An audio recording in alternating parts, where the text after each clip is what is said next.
One of my favorite moments in the Torah comes right after God has split open the Red Sea for the Israelites. The waters close over onto Pharaoh's advancing army and drown the Egyptians, while just ahead, the Israelites march across dry land to safety. And the moment they are free, we read, "Vatikach Miriam haneviah et hatof beyada, v'tetzena chol hanashim achareha, betupim uvim cholot."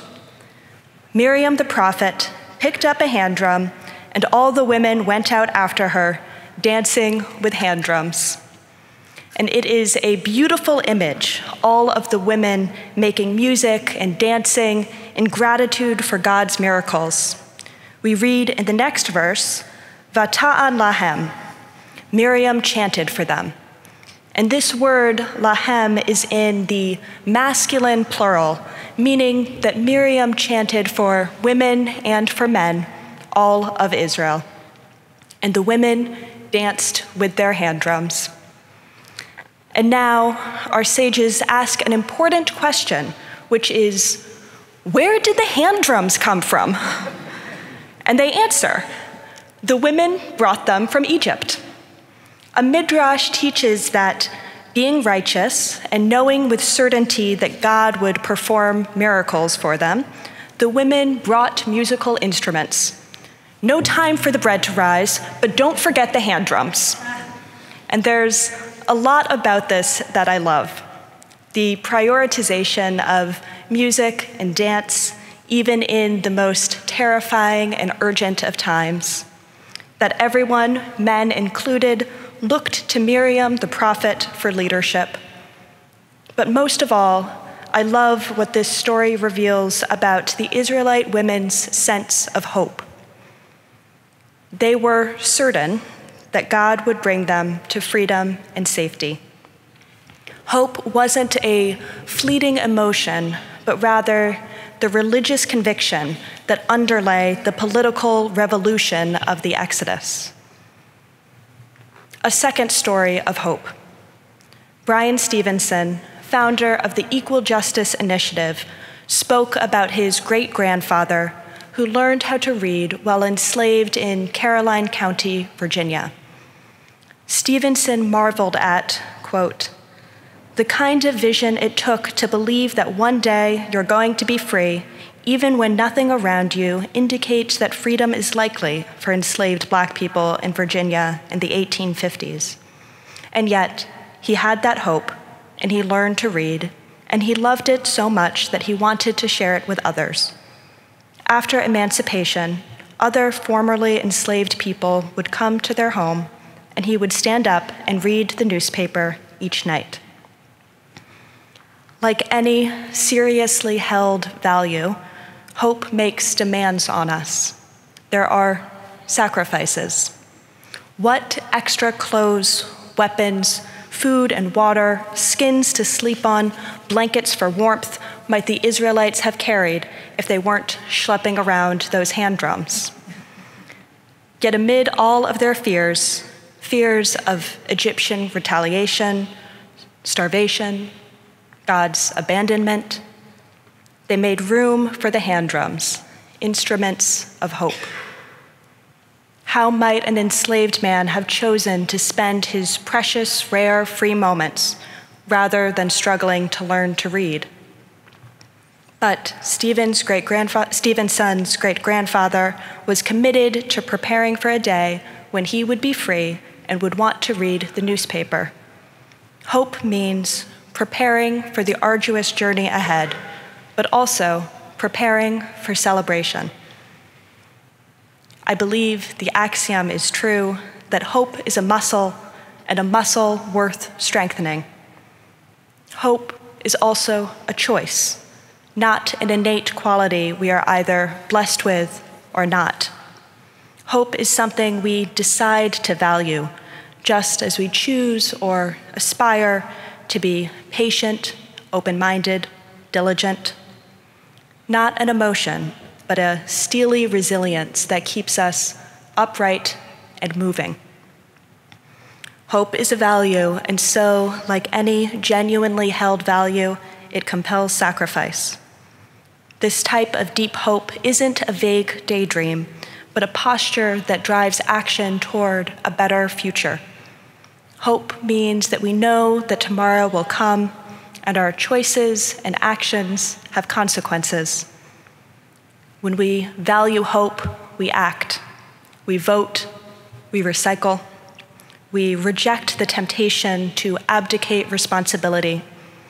As Jewish activist and former Manhattan Borough President Ruth Messinger puts it, we cannot retreat to the convenience of being overwhelmed. Knowing our world is changeable, resisting despair, is the precondition to activism. A third story, this one from the Talmud. Rachel, the daughter of a wealthy and prominent man, fell in love with her father's shepherd, a man named Akiva. She could tell that Akiva was kind and brilliant. But he had no Jewish education. He didn't even know the Aleph Bet. Rachel asked him, "If we get married, will you go to the study hall to learn Torah?" Akiva said yes, and they got married. Rachel's father was furious, and he disowned his daughter. Rachel and Akiva lived in poverty, sleeping on a bed of straw.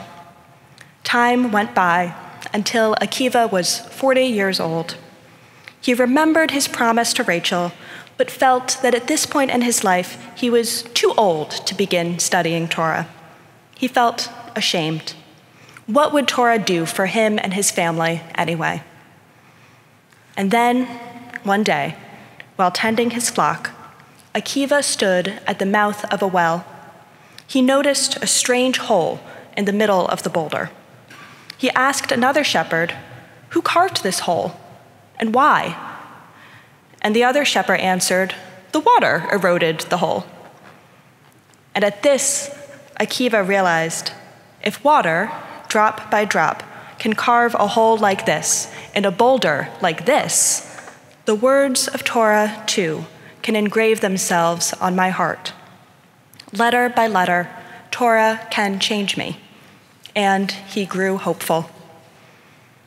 Akiva went immediately to the Beit Midrash. He sat down with the littlest students, and he began to learn the Aleph Bet. You might know how this story ends. If not, Akiva would go on to become one of the greatest sages of Jewish tradition. Hope means that we make present-day sacrifices in order to better a future that is not guaranteed. I think of Rachel, who, despite valuing Torah knowledge above all else, married a man with no Jewish education because she knew, even when he didn't, that he was wise and kind and would become a great scholar. And Akiva, pushing through his embarrassment to begin studying alongside the youngest children, relinquishing all ego to do so. Hope is the precondition to improving our lives. Hope is what leads us to devote ourselves to studying for a test. It motivates us to save for grandchildren's tuition.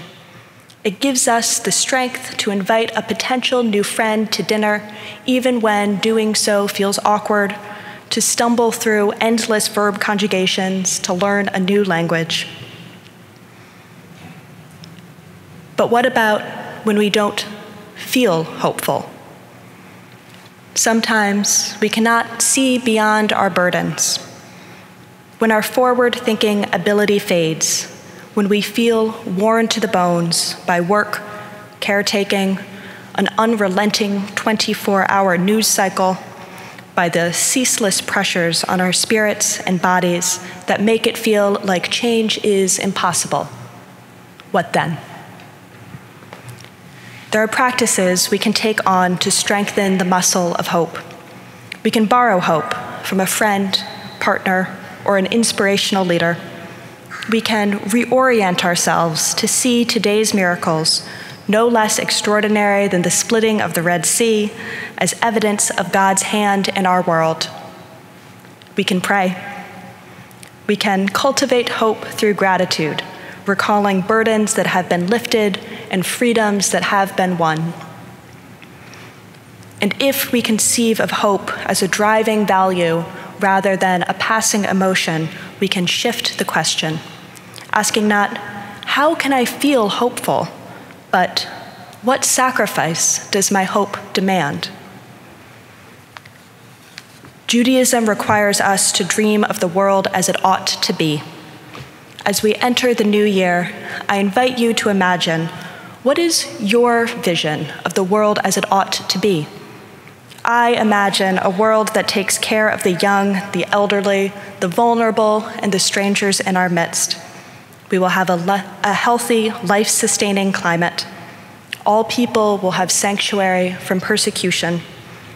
I imagine all Jews having time and opportunities to learn Torah. And that's the vision that inspires me. Your vision will likely be different. Cultivate your vision and hold it tight. Teach your children that vision. Sacrifice for that vision. That is what it means to value hope, to keep working toward the vision, no matter what emotions accompany us on the journey. In 5784, may we all so value hope and let it guide us to become the people we know we have the potential to be.